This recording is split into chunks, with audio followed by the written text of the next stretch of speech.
Your vibratory frequency is going to be vital for your survival in the years to come.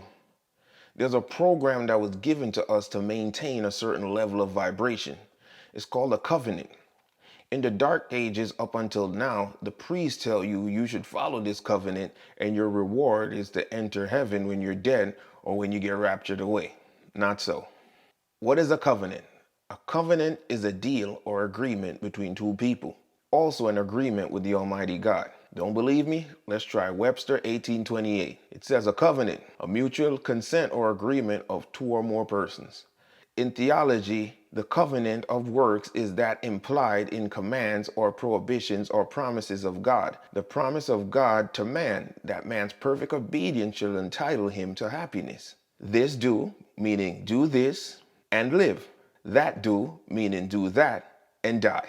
Now, we commit to follow this contract, and when we do, we reap the benefits of balance, harmony, health while we complete the cycle on earth, not when we're dead. Failing to do our part and following the strict guidelines of this contract will leave you in the mercy of chaos, sickness, and death. When we corrupt the program or live by the guidelines of other species' program that is not natural to our vessel, like eating meat. The first covenant laid out was for Adam. Adam was the spirit man, or a group of people referred to as the most ancient church. These people were totally spiritual and had not fallen.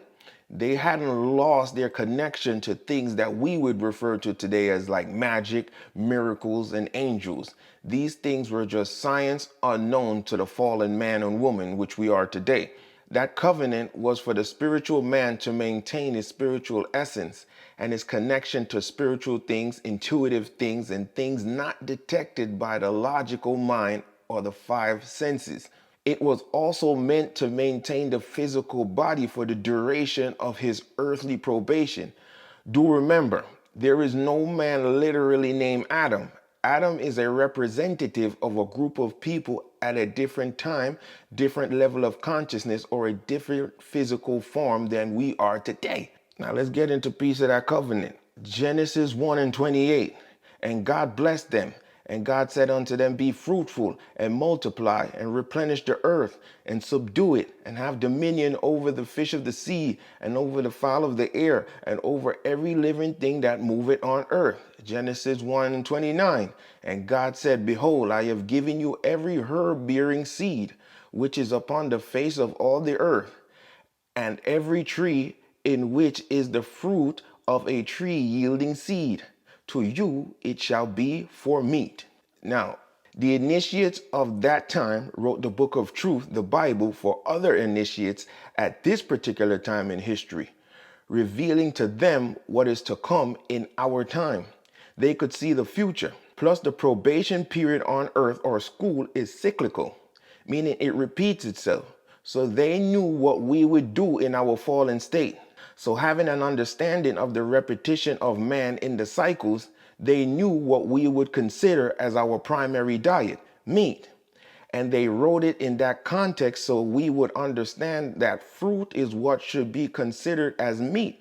Because when we receive this message today, you would be eating meat. Now I'm going to introduce you to the cross philosophy. And I'm absolutely sure no pastor or no priest has ever revealed this to you. One, because it wasn't time yet. Two, because it had to be revealed by a certain person. We all have our duty within the larger scheme of this shift. The cross philosophy clearly indicates a large part of the covenant made through your ancestors on your behalf, or through your ancestors and their generations, or through your ancestors and their bloodline, whichever one you choose. Nothing has changed. It's always been there, just not decoded.